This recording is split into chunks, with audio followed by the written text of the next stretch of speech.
The bedroom felt like a courtroom when Sophie walked in that Wednesday evening. I was reading in bed, trying to pretend everything was normal, but we both knew it wasn't.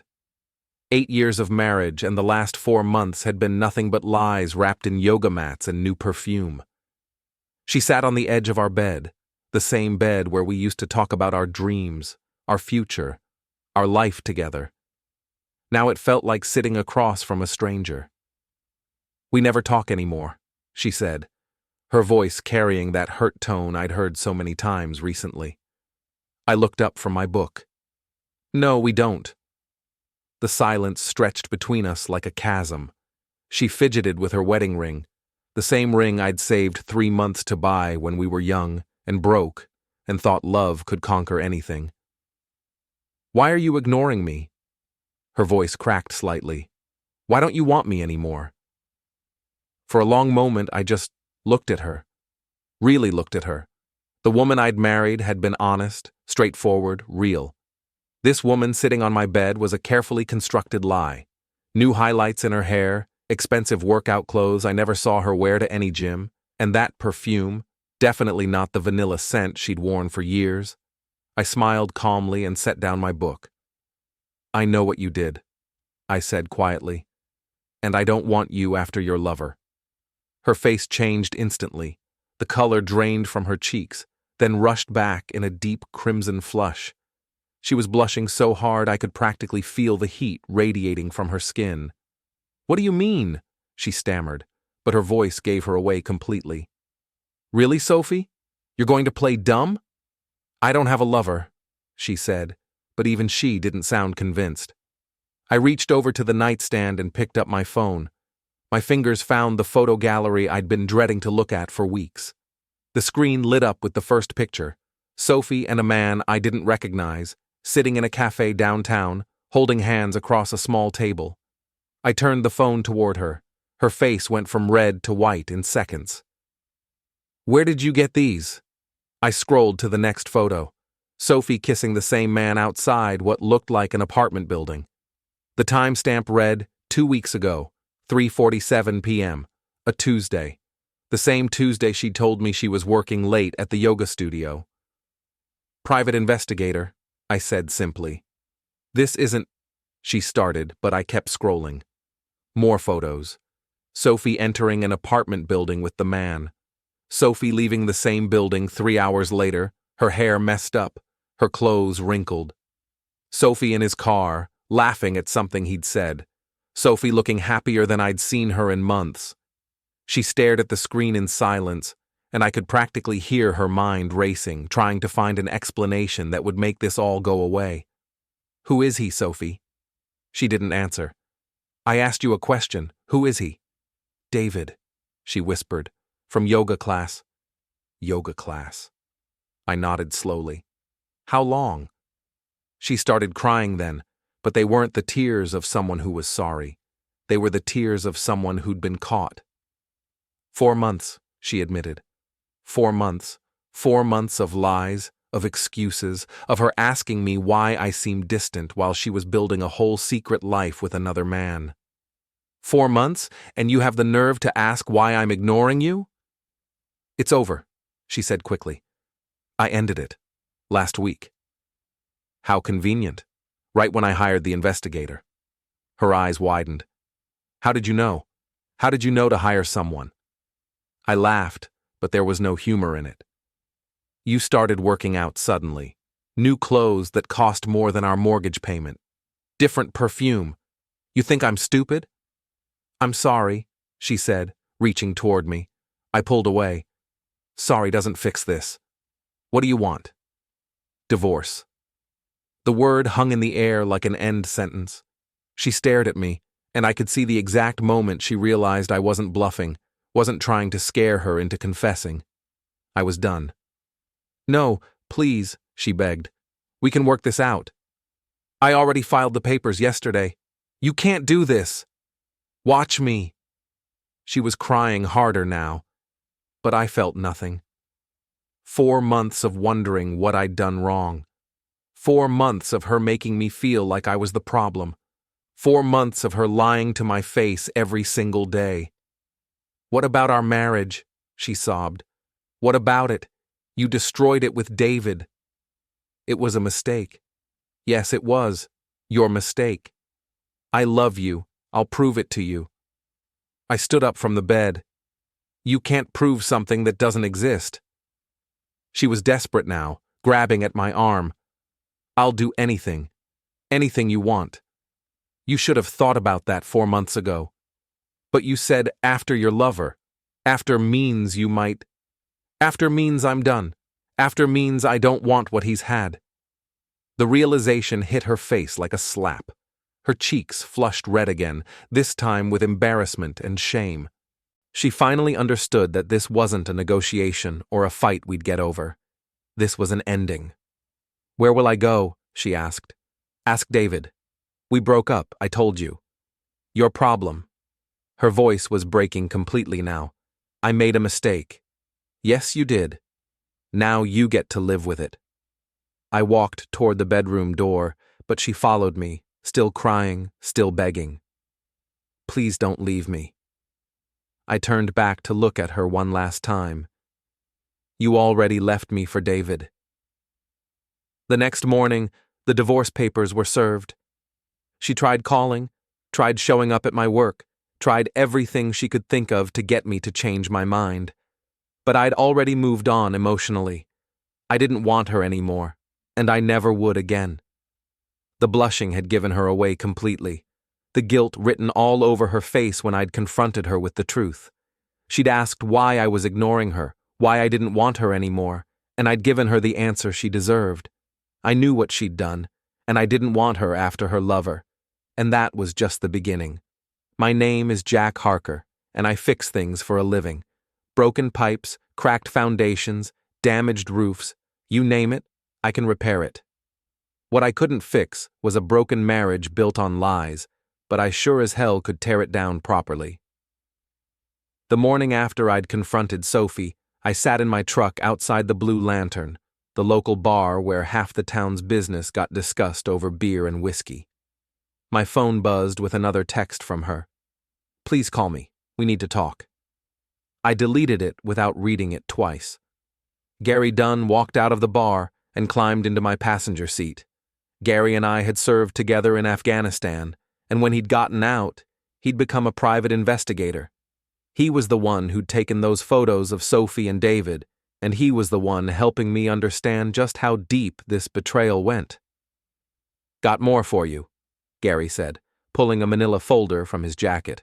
Your wife's boyfriend is David Clark, 42 years old, manages the tech plant outside town, makes about twice what you do. I opened the folder and looked at the surveillance photos. David Clark was everything I wasn't. Expensive clothes, perfect hair, the kind of guy who'd never had dirt under his fingernails in his life. There's more, Gary continued. They weren't just meeting at his apartment. Hotel rooms, restaurants in the next town over, even a weekend trip to Portland last month. Portland? I asked. She told me she was visiting her sister in Boston. Her sister who lives right here in town? I nodded, feeling that familiar anger building in my chest. What else? Phone records show they've been talking and texting constantly, sometimes 20, 30 times a day, and Jack... Gary paused. The money she's been spending on clothes and dinners, she's been taking it from your joint savings account. I stared at the bank statements he handed me. Hundreds of dollars withdrawn over the past 4 months. Money I'd been saving to fix the roof on our house. Money I'd earned working 12-hour days in the Maine heat. She's been funding her affair with my money, I said. Gets worse. I followed her yesterday after the papers were served. She went straight to David's place, stayed there for 3 hours, came out crying, but she went back in. I closed the folder and leaned back in my seat. Sophie wasn't just cheating on me, she was living a completely double life, and I'd been paying for it. What do you want to do? Gary asked. I thought about it for a moment. The old me would have been angry, would have wanted to confront David, maybe do something stupid that would land me in jail. But 8 years of marriage to Sophie had taught me patience, and my time in the military had taught me strategy. I want to know everything, I said. Every lie, every secret, every detail. And then I want to make sure the whole town knows who Sophie really is. Gary smiled. Now you're talking my language. Over the next week, Gary's investigation revealed the full scope of Sophie's deception. She'd been telling David that our marriage was over, that we were already separated, that I was controlling and abusive. She'd been telling me that she was working extra hours at the yoga studio, taking classes, spending time with her girlfriends. The truth was simpler and uglier. She'd been living with one foot in each world, taking the security and financial stability I provided while getting excitement and expensive dinners from David. But the worst part was her friend Cassie. Cassie North owned the yoga studio with Sophie, and according to Gary's surveillance, she'd been covering for Sophie from the beginning, providing alibis, taking fake phone calls, even letting Sophie use the studio as a meeting place when David would pick her up for their dates. Cassie knew everything, Gary told me as we sat in his car outside the studio. She's been actively helping Sophie lie to you for months. I watched through the window as Sophie and Cassie laughed together, probably planning the next lie or discussing how to handle the divorce. Cassie had been to our house for dinner dozens of times. She'd looked me in the eye and asked how I was doing while knowing exactly what Sophie was doing behind my back. What about David? I asked. What's his story? Divorced 2 years ago. Ex-wife took him for everything, so he's probably not looking to get serious with Sophie. Word around town is he's got a reputation for this kind of thing. That night, I sat in my basement workshop, surrounded by the tools of my trade, and planned my next move. Sophie had destroyed our marriage, but she'd done it with help, and she'd done it while making me look like the fool who couldn't keep his wife happy. If she wanted to play games, I'd show her how they were really played. I started with the money. Every joint account, every credit card, every financial tie we had. I documented everything she'd spent on her affair and filed for emergency financial protection as part of the divorce proceedings. By the time I was done, Sophie wouldn't be able to buy a cup of coffee without my approval. Then I started making phone calls. Mrs. Whitby, this is Jack Harker. I was wondering if you'd seen that silver BMW in my driveway lately.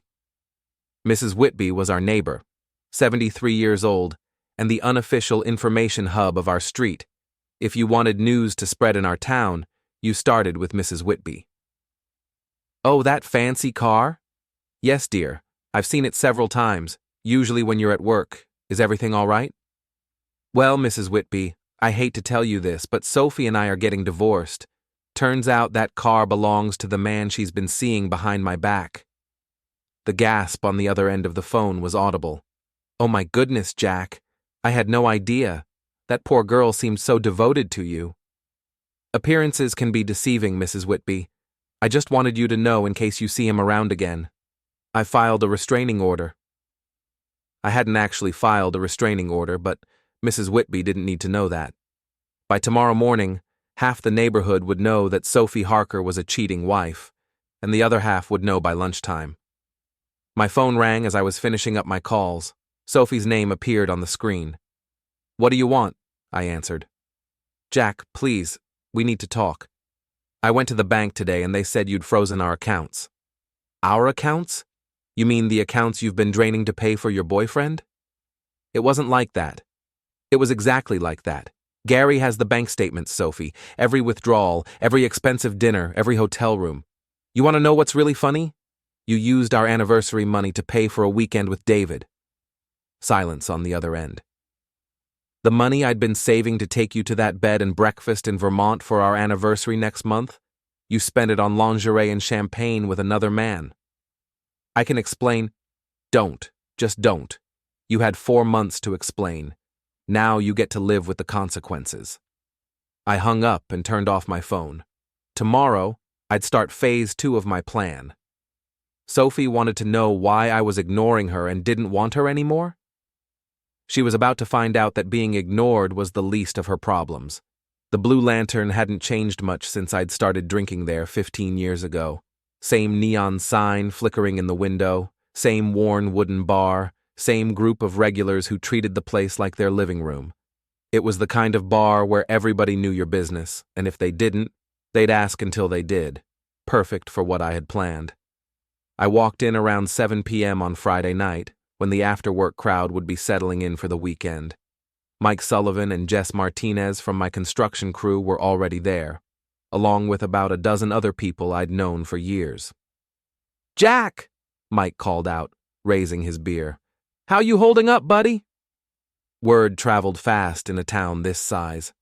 By now, everyone knew Sophie and I were getting divorced, but most people didn't know the details. That was about to change. I ordered a beer and sat down at the bar next to Tom Bradley, who owned the hardware store where I bought most of my supplies. "Sorry to hear about you and Sophie," Tom said quietly. "Divorce is never easy." "Thanks, Tom. Though I have to say, finding out your wife's been cheating on you for 4 months makes it a lot easier to sign the papers." The conversation around us got noticeably quieter. I'd said it just loud enough for the nearby tables to hear. "Cheating?" Tom asked, his voice carrying that tone people get when they smell gossip. "Yep. Guy named David Clark from the tech plant. Turns out Sophie's been living a double life, spending my money on hotel rooms and fancy dinners while telling me she was at yoga class." I took a sip of my beer and watched the information spread through the bar like ripples in a pond. Within minutes, everyone in the place was either staring at me with sympathy or whispering to their friends about what they'd just heard. My phone buzzed with a text from Gary. "Package delivered to yoga studio. Cassie's not going to be happy." I smiled and ordered another beer.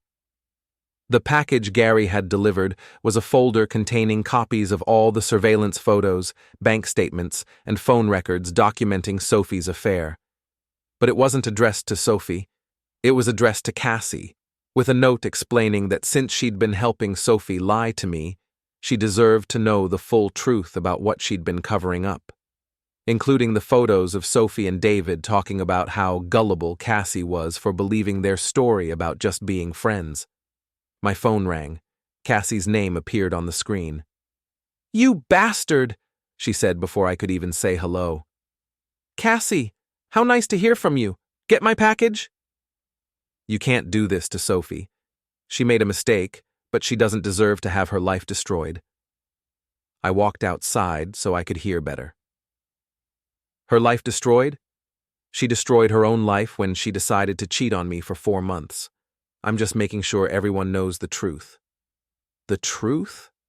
The truth is that you were a lousy husband who ignored her and made her feel unwanted. Really? Is that what she told you? Because the bank statements show I was working overtime to pay for the clothes and dinners she was using to impress David. Hard to ignore someone when you're working 60-hour weeks to make them happy. Cassie was quiet for a moment. "And speaking of truth," I continued, "how does it feel to know that Sophie and David were laughing about how easy it was to manipulate you? There's a whole text conversation about it. Want me to read it to you?" "You're lying." "Am I? Check your email. I sent you screenshots." I hung up and went back inside. The bar was buzzing now, and I could see people checking their phones, probably texting friends and family about what they'd just heard. Within an hour, my phone started ringing with calls from people I hadn't talked to in months. Old friends wanting to know if the rumors were true, family members offering support, even a few people I barely knew who'd heard the story secondhand and wanted to get the details. I answered every call the same way, calm, factual, and devastating. "Yes, it's true, 4 months. Yes, I have proof. No, I'm not interested in working it out. Yes, she was spending our savings on the affair."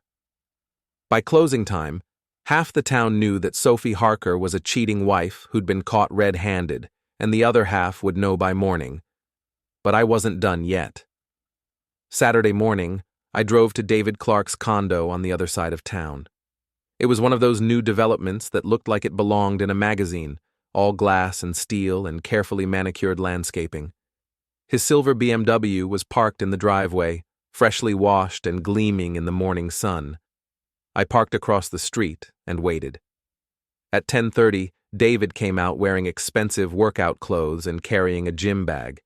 He was exactly what I'd expected. Tall, fit, the kind of guy who probably spent more on hair products than I spent on groceries. He got in his car and drove away, probably heading to the gym where he'd worked out with my wife while I was fixing broken toilets and leaky roofs to pay for their affair. I waited 5 more minutes, then got out of my truck. The thing about being a contractor is that you learn to work with your hands. You learn to fix things, but you also learn to break them in ways that look like accidents. David's BMW was about to have a very bad day. I didn't slash his tires or key his paint. That would have been obvious vandalism. Instead, I loosened the valve stems on all 4 tires just enough that they'd go flat slowly over the next few hours. I put a small pebble under each tire cap, so even if he refilled them, they'd leak again. Then I opened his hood and disconnected a few key wires, nothing that would cause permanent damage, but enough to make sure his car wouldn't start when he came back from the gym. Finally, I left a note under his windshield wiper. "Keep your hands off what's not yours. This is your only warning." I was back in my truck and halfway home before David would even finish his first set at the gym. That afternoon, my phone rang again. This time, it was Sophie. "What did you do to David's car?" "I have no idea what you're talking about." "His car won't start and all his tires are flat. He found a note." "Sounds like someone doesn't appreciate home wreckers. Can't imagine who that would be." "Jack, you can't do this. You're going to get in trouble." "For what?" "I haven't done anything. But you might want to tell David that a lot of people in this town know what he's been doing, and not all of them are as forgiving as I am." "You told everyone." "I told the truth. There's a difference." She was crying now. "Why are you doing this to me?" "I'm not doing anything to you, Sophie. I'm just not protecting you from the consequences of your actions anymore. For 4 months, you made me look like a fool who couldn't keep his wife happy. Now everyone knows the truth about who you really are." "I love you," she sobbed. "I made a mistake, but I love you." "No, you don't. You love the security I provided and the excitement David provided, but you don't love me, and you definitely don't respect me." "That's not true." "Really? Then why did you tell David that our marriage was already over? Why did you tell him I was controlling and abusive? Gary has the text messages, Sophie. All of them." Silence. "You want to know why I'm ignoring you and don't want you anymore? Because you're not the woman I married. The woman I married wouldn't have done this. The woman I married had integrity." I hung up and turned off my phone. Monday morning, I went back to work like nothing had happened. But everything had changed. Word had spread through the whole town over the weekend, and everywhere I went, people were treating me differently. Not with pity, with respect. "Good for you for standing up for yourself," Tom Bradley said when I stopped by the hardware store. "She never deserved you anyway," said Mrs. Patterson from the diner. "You're better off without her," said at least a dozen people throughout the day. By Tuesday, Gary called with an update that made me smile for the first time in weeks. "David Clark got fired," he said. "Turns out his boss heard about the affair and decided he didn't want that kind of drama associated with the company. And Cassie's yoga studio is hemorrhaging clients. Half the women in town don't want to be associated with someone who helps married women cheat." "What about Sophie?" "She's staying at David's place, but word is he's not happy about it. Apparently, he thought she was separated and available, not married and lying to everyone. He's starting to realize that if she'll lie to her husband for 4 months, she'll lie to him too." I leaned back in my chair and smiled. So she's lost her marriage, her home, her reputation, and her boyfriend is having second thoughts. And her best friend isn't speaking to her anymore. Cassie found out about those text messages where Sophie was making fun of her. Apparently, there was a big fight at the studio yesterday. "Sounds like the truth is working out better than I expected." "Jack," Gary said, his voice getting serious. "You know this isn't over, right? Sophie's desperate, and desperate people do stupid things." He was right, of course. Sophie had lost everything, and she was going to try to get some of it back, But I'd been preparing for that too. The question wasn't whether Sophie would try to retaliate. The question was whether she was ready for what would happen when she did. Wednesday evening, exactly 1 week after I'd confronted Sophie with the truth, she showed up at my house. I was in the garage working on my truck when I heard her car in the driveway. Through the window, I could see her sitting behind the wheel, probably working up the courage to face me. She'd lost weight in the past week. Her face looked drawn, tired, older somehow. The expensive clothes were gone, replaced by jeans and a t-shirt I recognized from years ago. She looked like the woman I'd married, which somehow made this whole thing worse. She knocked on the garage door. "Jack, please, I know you're in there. We need to talk." I kept working on the engine. "Nothing to talk about." "Yes, there is. Please, just 5 minutes." Against my better judgment, I opened the door. She looked even worse up close. Red eyes, pale skin, the kind of exhaustion that comes from not sleeping. "What do you want, Sophie?" "I want to come home." I laughed, but there was no humor in it. "This isn't your home anymore. Your home is David's condo. David and I are over. It's finished."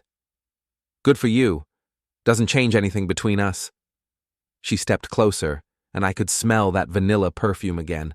Not the expensive stuff she'd been wearing during the affair, but the cheap drugstore brand she'd worn when we were young and broke. "I know I made a terrible mistake," she said. "I know I hurt you, and I know I don't deserve forgiveness. But Jack, we had 8 years together. 8 good years. Doesn't that count for anything?" "We had 4 good years," I corrected. "The last 4 have been you slowly checking out of our marriage while I tried to figure out what I was doing wrong." "That's not true." "Isn't it? When's the last time you asked about my work? When's the last time you seemed happy to see me come home? When's the last time you acted like you actually wanted to be married to me instead of just going through the motions?" She didn't answer because we both knew the truth. Our marriage had been dying long before David Clark came along. The affair was just the final nail in the coffin. "I can change," she said.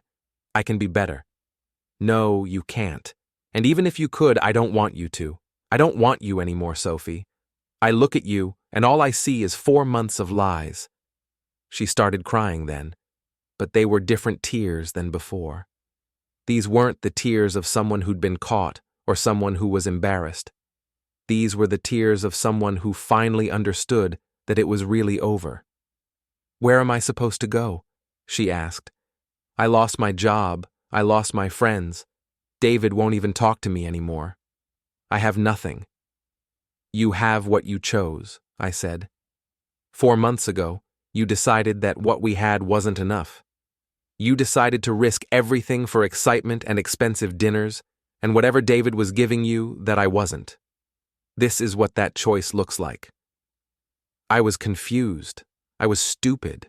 I thought I wanted something different, but I didn't realize what I was giving up. "You gave up a husband who worked 60 hours a week to make you happy.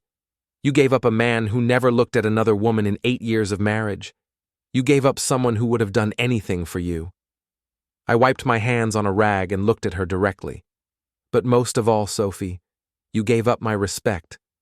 And that's something you can never get back."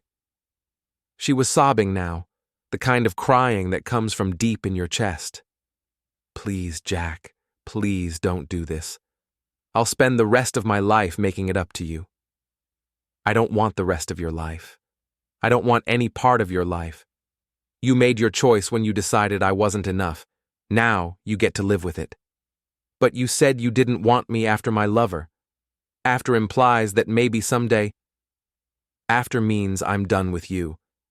After means I know what you are now, and I don't want any part of it." The words hit her like a physical blow. She actually stepped backward, her face flushing red with shame and humiliation. "I know what you are," I repeated. "You're someone who can lie to my face for 4 months. You're someone who can spend our anniversary money on another man. You're someone who can make me feel like I'm not good enough while you're betraying everything we built together." I stepped closer to her, and she backed up against her car. You're someone who can sit at our dinner table and ask me about my day while planning to meet your boyfriend later. You're someone who can sleep next to me at night after spending the afternoon in his bed. You're someone who can look me in the eye and ask why I'm being distant when you know exactly why. Her face was completely red now, the same deep blush she'd had when I'd first confronted her with the photos. The blush of someone who'd been completely exposed. That's who you are, Sophie, and that's who you'll always be. I don't want you after your lover, because I don't want you at all. She slumped against her car, defeated. What am I supposed to do now? I don't know, and I don't care. That's not my problem anymore. She got in her car and drove away, and I knew it would be the last time I'd ever see her as anything other than a signature on divorce papers. 2 weeks later, Gary called with the final update. It's over, he said.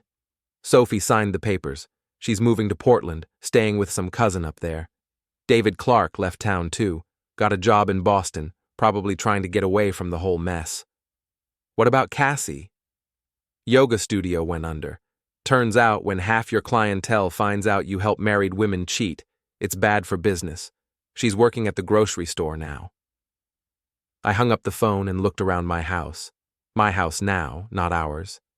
It was quiet in a way it hadn't been in years. Peaceful.